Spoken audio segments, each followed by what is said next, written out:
they have as we are full steam ahead into Champion Select for Game 2 here, opening week of the Super Week here in Summer Split. Oh, yeah. And a Lee Sin ban. It's targeted at Smithy, but it's still a little bit surprising. Lee Sin saw a resurgence at the All-Star game with the insect mechanics, ward kicking people backwards over and over again.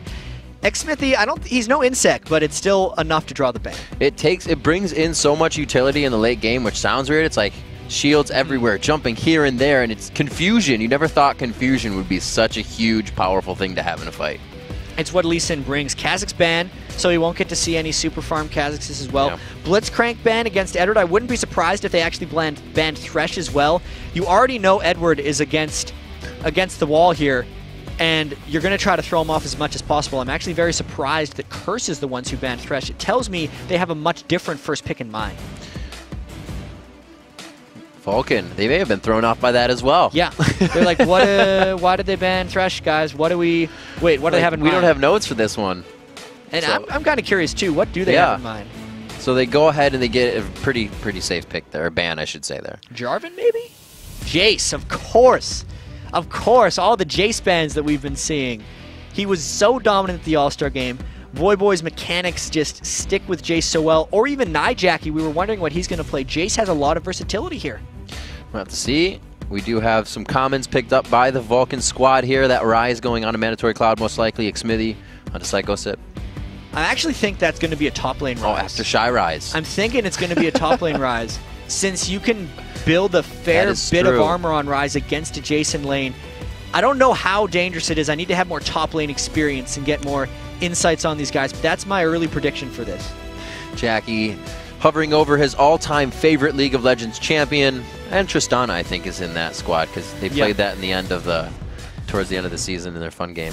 We'll have to see what they got here. St. Vicious looking to lock in as well. May not choose his jungler, or he may. Not going to be a rough pick for them right here. They're not giving away too much.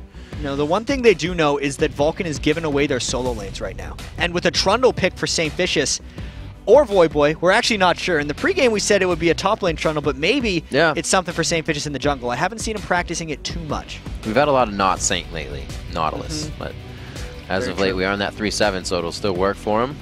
Still has that W damage strong. Mandatory Cloud picking up Sona, the other support that Edward plays. Not as much likes to, but plays a beautiful Sona, as well as Caitlyn, so that lane getting a good amount of aggression. And that is by far Bloodwater's favorite support. I'm actually a little bit surprised that it didn't get denied by anyone on Curse earlier on, because when you give Vulcan Sona, since Bloodwater is generally the one who calls the shots, their initiations are crisp, and it's much more than other supports can offer that team. So that is a very solid pickup for Vulcan as a team. We'll see what Nijaki decides to choose.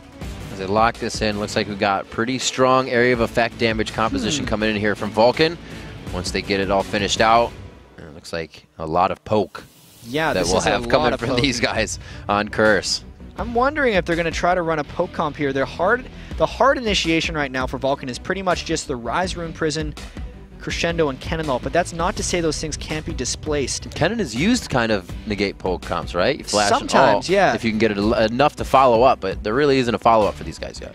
And with the Zyra pick right now, this tells me Curse is going poke, which is really surprising. I've not seen Curse play poke. This means it would be a jungle St. Vicious, mid lane Lux, and then support Zyra for Edward, which is not something we've seen a lot of lately.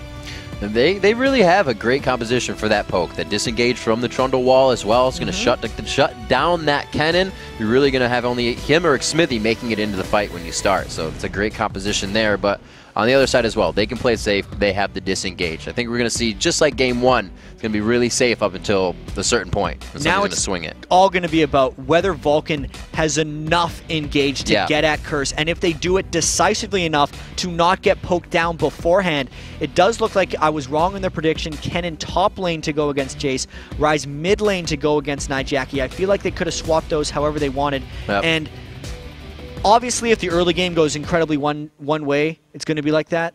It's going to be probably that team. But poke versus hard engage, really exciting games to watch and very tense. This is going to be great, too, because we haven't seen St. Vicious on Trundle, and I don't know how long the last time he played, maybe when you did back in like IPL 3 or something.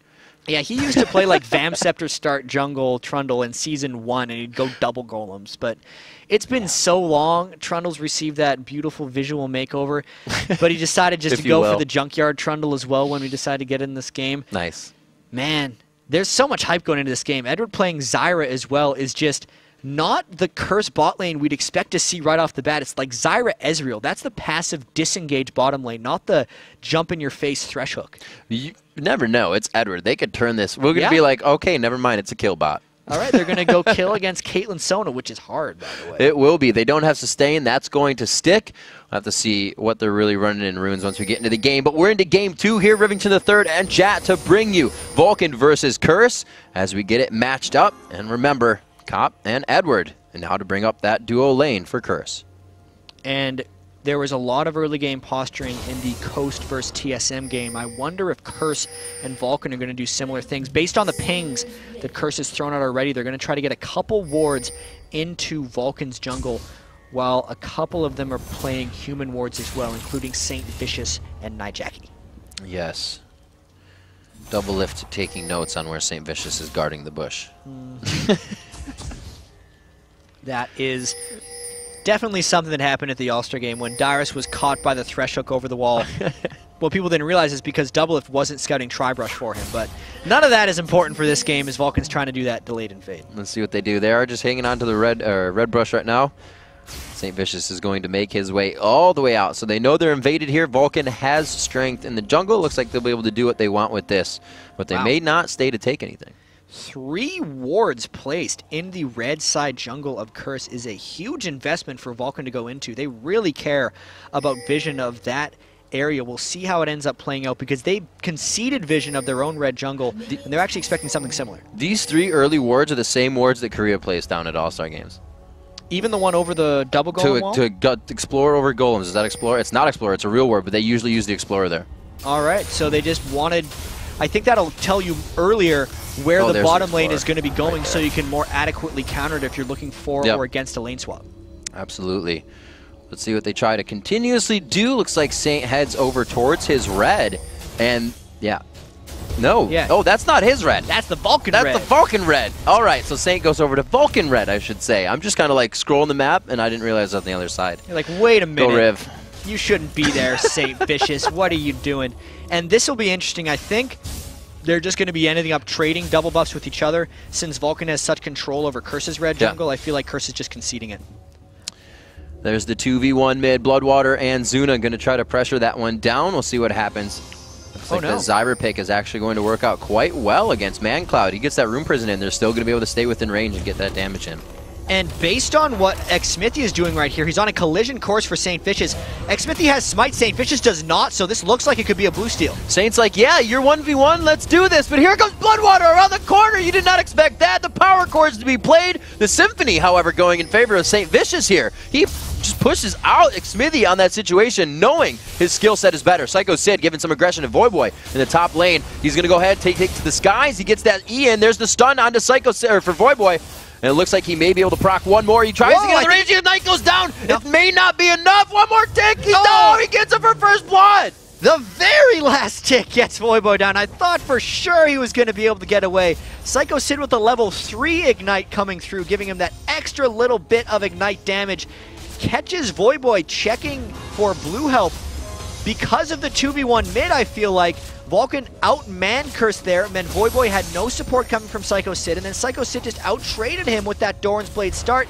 That is going to be a mountain Voyboy now has to climb in that top lane, losing a lot in that exchange. That's not something you see every day. A level 2 Jace get taken down by a level 2 Kennen, which is now a level 4-2 discrepancy, as mid lane is needing help from the jungler here. Saint Vicious going over to Nijaki. And we need to track now how this bottom lane is doing for Curse, because they need to get some damage on this turret. Mandatory Cloud with 13 minion kills, not getting harassed and not taking turret damage means this Edward caught bottom lane is not providing impact compared to what Zuna and Bloodwater are potentially doing to this mid lane. And wow, Psycho Sid looking to keep the pressure on, goes for to the 2 Dorans quickly with the boots to keep himself safe in any of those engages, because he is going to be playing aggressive. Zuna taking a bit of auto attack damage here, but they trade back even more in the mid lane. Everything going well right now for Vulcan. and we'll see if Xmithy can pull off something here. A no-buff Sejuani is mainly just in this lane to leech experience. He's actually only here to maybe save a little bit of the tower. I don't think they could realistically go in for an aggressive fight, but I've been wrong before. There's a little there's a bit of safety. Whoa!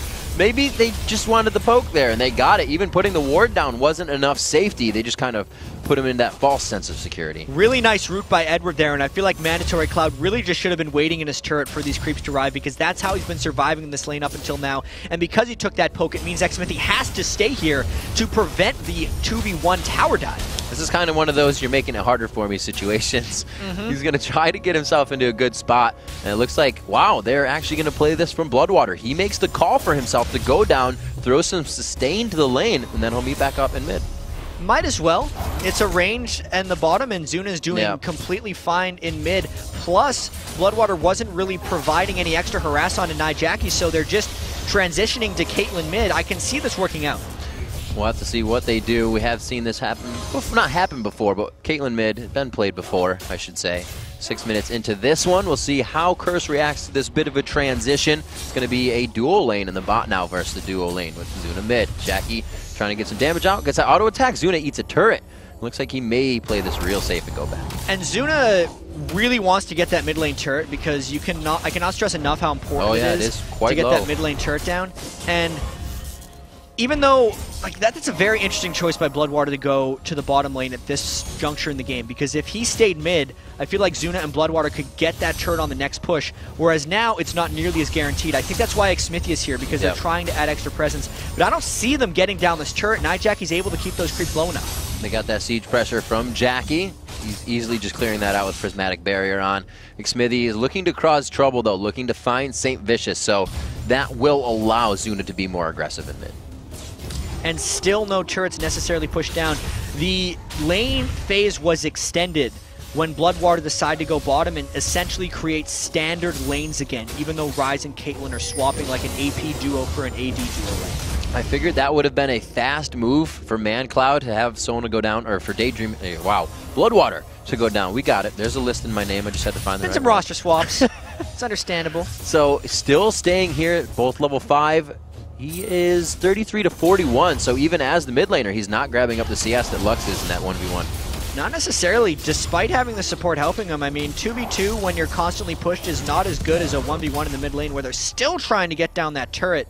And I feel like St. Vicious is just trying to brute force this one down. There's no wave clear on Ryze to be able to stop this. Chris getting this first turret. So that turret, actually quite big, is going to help a little bit with dragon pressure as well. If they can get damage down onto Zuna and Bloodwater even more. Zuna's actually quite hurt here in mid, so he may not be able to come down. He gets flashed on. He's going to live from this one, but that's going to be pressure and maybe what they need for dragon, but they're going back. Never mind. He was about one auto attack away from being able to take down there. Nijaki doing a admirable job holding that off, really pulling the lane almost back in his favor, only down about 16 minion kills to Zuna despite being 1v2 for quite a long time early on. And just the one turret for Curse trying to pull this one even. I need to keep track of that top lane though. Let's see, Voyboy 6 to Psycho Sid 7. That's 50 to 64 in CS. So all things considered, that the kill there, it's only about 15 CS. So Jace is definitely going to have, I think, a bit bigger of an impact once we get to that late game point. And I really have to commend Voyboy here because we haven't been paying attention to this lane, but after he died at level 2, coming back level 2 to 1 mismatch, knowing he's going up against a double Thorn's Blade Psycho Sid on his return, and then keeping the minion kills close, not losing too much of his turret means he's been farming very well and smartly. That bottom turret being taken down, both teams backing, and Curse still finds themselves in the position to take Dragon. St. Vicious taking a lot of damage here. Laser goes out, they get a good proc onto Xmithy. That's the main initiation for them to get into this fight. Zuna just trying to throw out some damage. They get out of this one with a few scratches. Saint makes it out. The minions did end up taking the mid lane for Vulcan as well, but that fight was really prevented by Nijaki landing a great light binding onto Xmithy, and because Xmithy didn't have his Sejuani ultimate up quite yet to make a good initiation. If Jackie doesn't land that bind, I feel like Curse loses multiple people in a fight, but because he landed it, they got the dragon unharmed. Jace backing in the top lane. The tier stacked up 192, still quite far away, and it actually just purchased up here at 9 minutes on to ManCloud. He's only got 24 on it, so they're looking to get that little bit of kind of extra gold as they charge it up for themselves, more so for ManCloud right now. That's blue control, though, for Vulcan. They've gotten their own blue and also curses. It means the Nijaki will not be able to super easily clear waves. And it means that since they had the blue control, Psycho Sid felt safe about farming this top lane a little while longer and was able to finish off that top turret. Vulcan finding a little bit of global pressure here onto Curse. At 10 minutes into the game, they find 2 turrets to the 1, but that's going to be top and mid. They have a lot more global pressure than Curse is finding with that bottom turret for the dual lanes now down. The global gold lead, only 600, so it's still within grasp of anybody here. As we look at the items, actually a fast pickaxe for Zuna here. And from a pacing perspective as well, this is a fair bit like the TSM versus Coast game we just saw. Substantially different picks, substantially different strategies, but not much fighting. These guys are still kind of feeling each other out. It's been a while since they've been in competition since the first season, and I think later on in the day or even later on in Super Week we'll start seeing the early game brawls because these guys are taking it pretty slow right now. And with Kennen with 2 Dorans works it pretty well on a turret, but you think with the amount of AP that they have, they wouldn't be hitting turrets as hard. You think the Jace, the Ez team coming in would be able to take it down, but Vulcans found themselves more turrets so far. The lane pressure as well is being forced by Curse, but it has to be in the 2v1 lanes every time. The ultimate just missing, but it does force the barrier. A slight lack of coordination, actually. Once you land the light binding, you can kind of sync the Lux and Ezreal ultimates up if you want to, but because Cops was a little bit delayed, I feel like it allowed Bloodwater's heal to get in and give him the extra resist for that, but it still pushes Zuna back from the turret and allows Curse to get a bit of a siege on, but they decide to back away as well because they may have found a mandatory cloud. No. They're just disengaging all over the place. They did not. He floats away. Looks like he will be safe. And this is kind of what I was talking about just a second ago. Where is the Curse team that is going to drop the turrets with the AD that they have? Looks like they bring it to the table now, but they don't have the minion wave to continue. Mandatory Cloud walks back in from the side to get the side flank again, but he is seen by a pink ward. And to reiterate, this is a Curse poke composition. They do not necessarily want to take straight up 5v5s. They only want to fight if they get a Lux light binding that can kill someone, or if they diminish the enemy's health far enough down that they could get a safe initiation, because the champions that Curse has picked are not great in brawl scenarios. They definitely have to get damage down before fights start. Pretty low farm game for these teams. We've seen a lot of rotating going around. 70s for the mids after 12 minutes into the game. Usually you see it hovering around 100. Mandatory Cloud, good damage from each other on Comp and ManCloud in the bottom lane. It looks like we're going to get St. Vicious coming up from the side here. He will be going down to the ManCloud. The Rune Prison goes on to Cloud. He knows Cop can just get closer. Going to try to do the damage that he can put out before going down. But Cop able to pick himself up. The first kill for Curse. Yeah, Mandatory Cloud was already a little squishy. Once he gets Trundle ulted, his resist just gets shredded. And even though Cop just has that Lizard Elder, he fell real fast. Cop also picked up the blue buff off of that kill, so that will really help his blue Ezreal build as he continues on in this game. So we see somewhat of a mistake being made here. The pressure of Vulcan in middle was acted on by Curse. They knew that there was one alone. They took him out. If they keep doing that, they're definitely going to edge themselves way ahead of Vulcan. And Curse is a team to do that. Just patiently wait and take you out when you're at your weakest. And the first blood is a little bit forgotten at this point, since it is 2 turrets to 1 for Vulcan, but the Dragon went to Curse, and the gold is straight up even again. It's only that 22 minion kill advantage that Psycho Sid's put on Curse right now, and until Psycho Sid converts that to a bit of teamfight prowess, it doesn't really matter because Void Boy's poke is not hindered by getting that first death. Void Boy doing a very good job in that top lane. Like we said, he's still going to be that formidable opponent later. Hunting guys coming out onto Kennen. So even if this were to be that poke comp, he's not going for the Seeker's arm guard. They're going to have to throw themselves into the fight if they don't have Xmithie there for the initiation. And it's almost like the counter like of Volibear as well. Lux is good against those gap-closing counters to start a fight. And we know that against Sejuani, highly mobile teams can do fairly well. Right. But also, for Sejuani, teams that can follow up on initiation are potent. So a lot of it just has to do with whether Vulcan chains their crowd control right when they're engaging on Curse, or whether Curse can stay kind of spread out enough while they're poking to not all get hit at once. I think those will be the key things in this game, since it is approaching Tower Siege teamfight mode while still quite close. All right, so 14 minutes in here, taking a look at the mini-map, the consideration in ward coverage. Looks like Vulcan just trying to keep themselves on entry exits. They do have that Wraith ward down just for a original, or not original, but a regular ward to keep safety from any ganks towards the mid lane. They're not really piling up either, not going for any pressure. It's kind of that lull. And that ward that St. Vicious just placed is one of 2 wards I feel that Curse has on the entire map. Most of the ward control is in the favor of Vulcan, but Curse doesn't necessarily care about that because they say we're going for a dragon right now, which could actually be kind of dangerous for a poke comp, cornering yourself at a dragon. They also know Vulcan has 2 people pushing towers at the bottom lane, so these are some very strange things happening right now, really. So everybody playing a little reactionary here. They go for Mandatory Cloud in the bottom lane. He walks it out. They may grab this top turret. So once again, teams trading. Can Voyboy get there in time to stop this? Looks like that next wave coming in gives them enough pressure to put that down. So it's going to be turret for Dragon as they go again back and forth. And they tie up the turrets on this. Or actually get 3 turrets to 1 on this one. Surprisingly, I feel like that was actually better for Curse, despite losing that turret. I don't think Curse is going to be giving up that inhibitor turret, and that second tier top lane turret doesn't matter for them yet, since Curse's main objective later is going to be getting towers back.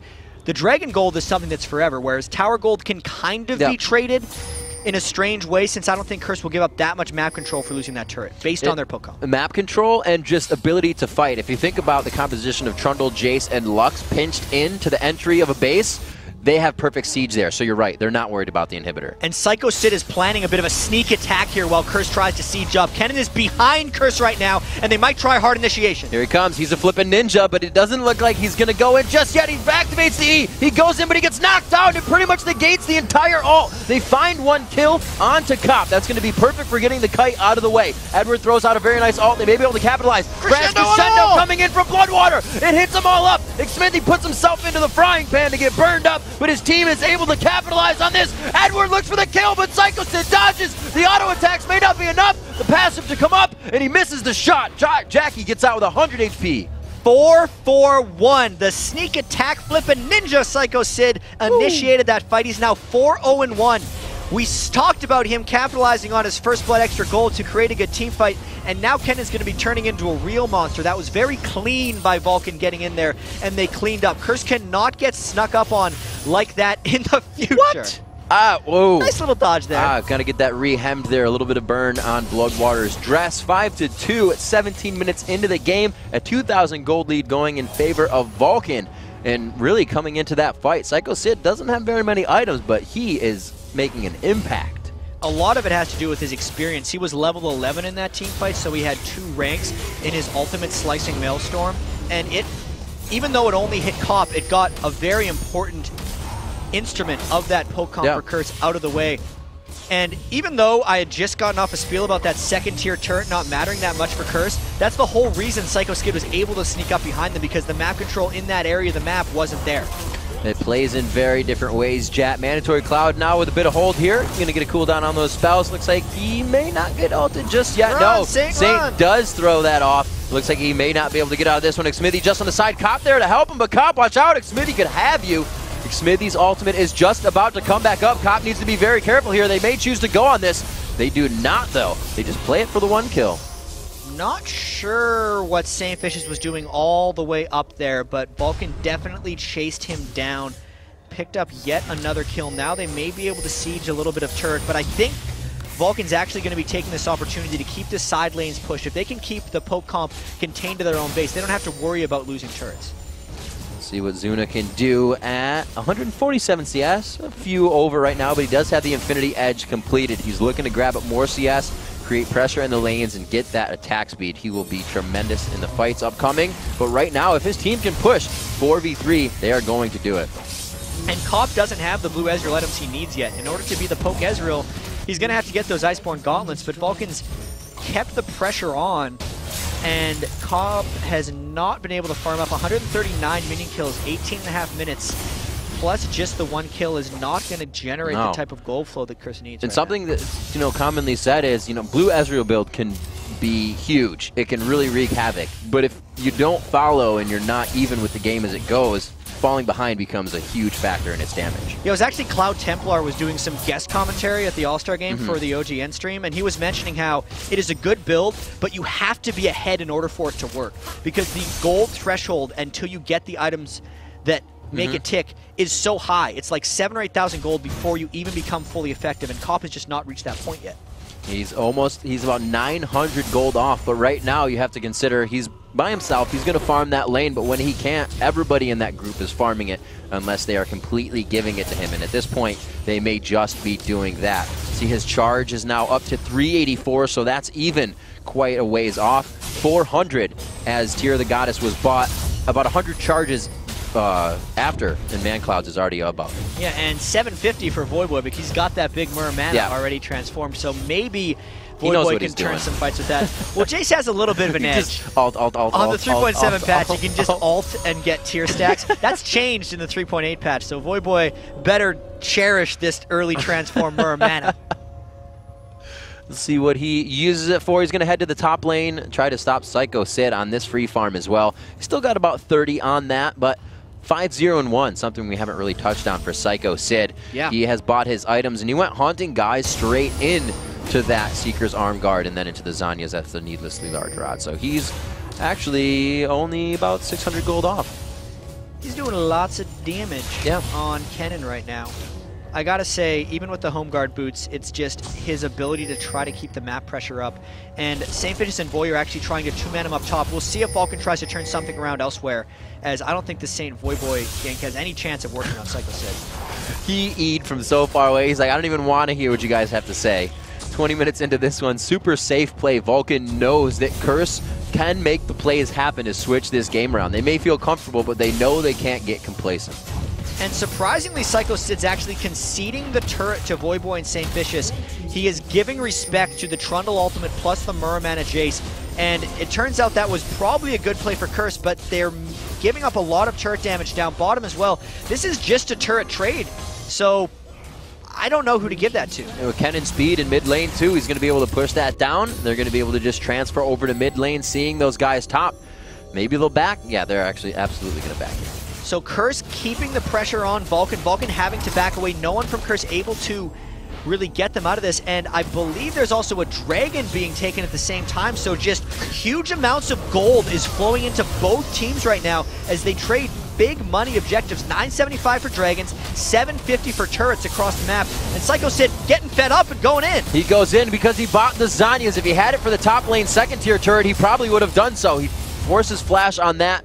I think he potted up for that as well, but he used everything for that engagement. And the reason that a poke comp can be beat is by that flashing cannon. We were talking about that earlier, so it's all on Xmithy now for this next fight. And this actually tells me that Curse is going to go straight back to base and then go right up the mid lane because they don't have to worry about Psycho Sid's ultimate for another 80 seconds, the flash for another 5 minutes. This could be a point where Curse tries to pull themselves a little bit back in the game, being down 3,000 gold and really hoping Comp gets to that Iceborne Gauntlet fairly quickly. A very low kill score coming into this one, just like last game. 6-2, 3,000 gold in the lead is Vulcan, and they've held that lead quite accordingly. 600, and then scaled that up to the now 3,000. 23 minutes in, we'll see Edward with that Oracles trying to continuously give his team that map coverage. They are just clearing areas with spells and then oracles and then spells. One way Vulcan is trying to avoid the poke siege right now is by keeping pressure in mid lane. And Saint, look out, man, you're in mid lane again. Saint just dives right into a group of people, force the flash or the Q, and then the ace in the hole coming from Zuna. They're able to take him down the second time Saint has been caught out.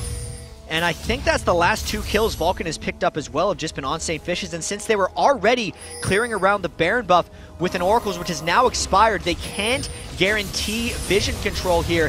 And no St. Vicious means no Smite Steal, but it could also be a 4v5. There's the initiation! They go in very hard. They get 3 with that. Can they get the permafrost down? Jackie stays in. Cop gets the true shot barrage from downtown. And it looks like that may turn the fight for them. Man Cloud low. Zuna can only take a few more shots. And it looks like they are forced back. The Baron has been stopped. Curse comes out on top of that one. What can they do with it? That was real scary for Vulcan. They walked straight into a perfect counter initiation. They lined up for Nijaki, Edward, and Cop. Plus, I believe the Shock Blaster and Voyboy just about killed all of them at once. And that was without the Voyboy, so that is scary for Vulcan as far as poke comps and trying to initiate go in, because they can't do it in tight corridors like that, even though they hadn't been poked down previously by Curse. You can see they're pinging this again. They have a highway of wards just curving around that entry for Baron, and then one for the blue entry as well. Cop going ahead, taking blue, taking that advantage away from Mandatory Cloud. He will not be able to machine gun rise as well. We look around the board, not too many more buys have come in. So the fact that Vulcan is kind of stuck here means they're not really getting the income they were before, and they're going to have to make do with the items now as Curse is starting to ramp up. And something Curse did a tremendous job with last season was coming back in games. They were down in so many games, and they were able to stretch, and a lot of their identity was just that they stuck with games that could come back. They pick late game compositions and then transition well, and maybe they're doing this again in this one because it hasn't been looking good, even with the St. Fishes getting picked off a couple times. It was looking grimmer and grimmer, but that last fight turn has got to get Vulcan thinking.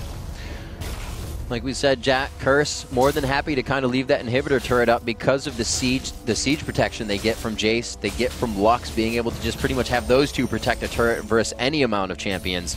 They can make small moves when they need and wait for really Vulcan, like I said, to push up out of their comfort zone. At 25 minutes in, the wards are everywhere now. It's pretty much just wards. They're ward fighting.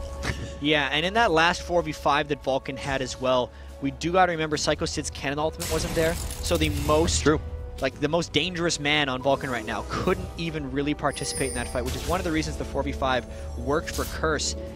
There's a lot of posturing around that Baron, and Vulcan's got to be careful how much they get themselves caught in here or how much they try to poke around Baron, because a poke comp actually wants to get you trapped with your back against the wall so they can just poke, disengage, and it's what they're trying to do with this turret. Yet Psycho Sid, I swear this happened 10 minutes ago, is pushing that side lane, and they got to worry about him coming up from behind. So they may lose an inhibitor for a second-tier turret here. It looks like they're going to try to fight this, and you can see the siege clear is also good for siege pressure. They just wipe the minion waves out, try to get some damage on the turret. The next poke will be one to take down the turret, but it's going to be a possible trade as Kennen has good attack speed. And Curse has got to get back to base right now. This is a split push to counter the poke that Vulcan is trying to do. Psycho Sid is not stopping this push. That turret getting very low. Voyboy is the sole person going back to defend, and it means Vulcan has completely repelled that mid lane push. Psycho Sid getting out of that situation. He's got a Shuriken prep to make sure it's a safe exit for himself, and Curse able to hold this off in mid as well. So the reactionary on that one is and didn't take down the mid turret. And Curse has to be very careful because they know what happens when Kennen sneaks through their own jungle. Curse has better ward coverage behind them. This time, it's strange to think they have to ward behind themselves to push mid lane, but that's what they're doing right now. And Voyboy also has to be careful since he's been soloed by Psycho Sid before. They have wards absolutely everywhere. It looks like they're going to once again catch that vision of Psycho Sid as he moves through, but the team is starting to pressure. They have to read this nice here. Catch. They telegraph this one in. It's going to be the light binding. Oh, just dodging. The gap closer is the gap escaper on that one for Sejuani, and Xmithy keeps himself alive. It looks like the turret will go down. St. Vicious and crew find themselves backing up here to pick up some experience in the jungle. And these poke games get a little bit tense from time to time because it's all about that one light binding. A really tiny one-man advantage could mean multiple turrets and maybe an inhibitor for Curse. There's a constant chess match going on right now between Psycho Sid and Voyboy trying to get split push in while the team isn't there. It's actually pretty good by Vulcan that they're keeping the main poker down, but they keep getting caught by those light bindings, and look at that poke, plus a ton of damage on the turret. Oh, Edward getting pretty caught up. He gets permafrosted down. That's going to be Kennen flashing in. Psycho City waited 5 minutes, and he waited so long to do that. Oh, it's unfortunate that that happened just now. A great disengage from Curse. They did lose Edward, though. I think they're okay with that. Voyboy got a little bit caught out there, but as long as Vulcan can't re-engage, they can't re-engage based off all this poke that Curse is throwing at them. They got most of that turret, and the gold is looking closer and closer to even for Curse. And it's kind of like that, whoa, what just happened? And it was the point we were just talking about where there hasn't been the super amount of income. It's been a Giants belt, which means 1,000 gold has come in since that Zanyos was bought by Psycho Sid, which means the rest of the team has been feeling that. The Muramana has been finished on Ez. The Iceborne Gauntlet, last time we looked, that was just the Elder Lizard. These guys are now back in control. Plus everyone on Curse had about 1,600 gold before this last shopping trip. So you look at the items they bought now, and they're really starting to power up. Voyboy's almost at that Bloodthirster. The Rabadon's Death Cap was completed for Nijaki. There's almost a Last Whisper on Cop, which is going to be huge for him. That's like the last big component for that Blue Ezreal build to really come into its own. And since the poke combos from Nijaki were almost killing before the Death Cap, and a huge amount of magic resistance has not been completed on Vulcan since that last moment, it could be scare moment time for Vulcan here, and actually forcing Vulcan to make something happen. And Curse using everything they have under their belt to just push these lanes. Make sure they have full control of every situation, even if only for a few seconds, to posture up and figure out what's going down. More wards being placed down in mid just for absolute vision. They want to know every step that's happening. And the folly that Curse cannot fall into here is if they corner themselves against Baron, that would allow Vulcan to initiate on them, and even though they have strong ward control over Baron, they can't go for that objective. Curse needs to continue doing what they're doing here, poking at a turret and disengaging if Vulcan tries to come for them. Psycho Sid forced the back now, coming in with his team on that home guard rush. Looks like he will just be on the backside, not doing too much. The Bulwark finished up onto St. Vicious is superbly going to help with the ultimate coming in from Kennen, slicing Maelstrom. Looking out at other items, Rabadon's and Athene, so Lux is just going full glass cannon this game. Jackie looking just throw out lasers all the time. And I think Curse is disengaging a little bit just to push out some of their lanes. Vulcan trying to stay a little bit grouped up, but you know, the turrets were like 6-4 or 6-3 a little while ago, and Curse has just taken turret after turret here. Vulcan's got to make their answer, and quickly, as they have an Oracle's on Bloodwater, and they're trying a hard push up mid here. While Curse is a little bit scattered, this might be a point where it has to work, but they can't get caught out like that! That's going to be 75% of the HP off of Bloodwater, but he says, I still have Crescendo. We may still be able to get engaged and get the bait off. Whoa, Nijaki going down in an instant. They're going to have this turret in their eyes. Smithy quite tanky. Bloodwater again dodging by inches a true shot barrage. They're getting good heal on. He's back up to half HP. They're going to pressure. And they still have their main initiation ultimates. Here they go. There's a Crescendo going in. The slicing Maelstrom on 1-2, but he can't get out that much. He's slowed by the Iceborne Gauntlet. They try to get him for another kill. Smithy goes down. Now they start to trade. The 1-for-1. Actually, Void Boy has gone down as well, so it's the 2-for-2. There goes Bloodwater. Bloodwater falls to the hands of Cobb, but Cobb goes down as well. Edward falls. It's only going to be Trundle, and St. Vicious goes down to the ground. The inhibitor's open for taking. Vulcan turns it for an ace. Cobb got a little bit too far ahead, going with a bit of naked aggression there. No real defensive capabilities. Zuna and Mandatory Cloud sliced through their backline and cleaned up the inhibitor after the ace. You have to consider how much pressure can you put on a fight when one of your biggest damage dealers just got obliterated. Nijaki didn't even get to see any more damage, and then Bloodwater didn't get hit after that initial burst. And we kept talking about trying to find that window, and while it seemed like a good idea for Nijaki to stop and land that full combo on Bloodwater for 75% of his health, it revealed his position, and Vulcan realized that Curse was already scattered, which I think allowed Mandatory Cloud to get the Flash Rune Prison is how that started, and just explode Nijaki, because there was nothing Curse could do to punish him for that move. Great play by Vulcan, and that's the move they kind of needed. Let's see if they can close from there. Quickly being bought up, the Spirit Visions coming into the hands of Mandatory Cloud. The Rylas now coming out onto Psycho Sid. His ultimate's going to be a bit more effective. As we said, this comp is a poke comp, but they also have really good disengage and movement from that Jace. As you need in the poke comps a lot of times. You can't just sit back and poke if you can't avoid someone from initiating on you, and that's what they haven't avoided the best here in this Vulcan game, seeing as they've fell victim to 13 kills from Vulcan. There's the Sejuani ultimate, wide right, and that's a lot of initiation down for them as they try to force around this Baron that is Vulcan. You can see tensions are running high. There was really nobody that can gap close besides Kennen along with Sejuani over a wall. That was still a very extended fight, and they could have still got out even with the hit on the ultimate. There's 80 seconds left on that Sejuani ultimate before it's back up again. I wonder if Curse is going to have a higher sense of confidence now that that's there, but they are down in the inhibitor, which means the side lane minions all have 100 extra health, and that is most important in that bottom lane where there are about 15 minions pushing. Curse is going to have to go back as Vulcan tries to stop them from doing so. A good poke going out. Not as much poke as you think you would really see from a Jace coming in here. He has the Brutalizer, but he does not have a Last Whisper on him. And it's really been a halt in items for everybody here. It's going to be about the fight and what they've so far brought to the table. 33 minutes in, a lot of positioning going on here. St. Vicious gets caught for a bit of damage. Shielded off by Nijaki as they just kind of go toe-to-toe here in middle. And Nijaki's a little bit low on mana if they're going to have an extended fight here. He's down to 300 mana of his 1,000. That's pretty much enough for one Lux combo, which would give Vulcan a lot of confidence to maybe go for a Baron here. An 8-0-3 Psycho Sid. unsure how he has not died yet. He's participated in quite a few. There's 11 participations by him, 13 kills. The true shot barrage goes out. Down. That is going to go down. There it is. It's going to be the takedown for McSmithy. Will they turn on the fight? They have great vision of what's going on, but the Oracles just keeping them safe. They knew they were standing in wards. They just had to keep distance. Really strong vision control from Vulcan there, and good skepticism by Curse as well. Like, that was just playing the game properly for Vulcan, knowing that Curse could not safely check those rushes coming through, and now knowing that Curse has to go back to base, they may take up a second inhibitor of the game. We only have 2 home guards being spit out here by Curse. It's going to be able to get Nijaki in there, but the binding goes on to minions. They just get a bit of siege clear there with the lasers, and it looks like they're going to start backing up here. Saint Vicious and crew to guard the base.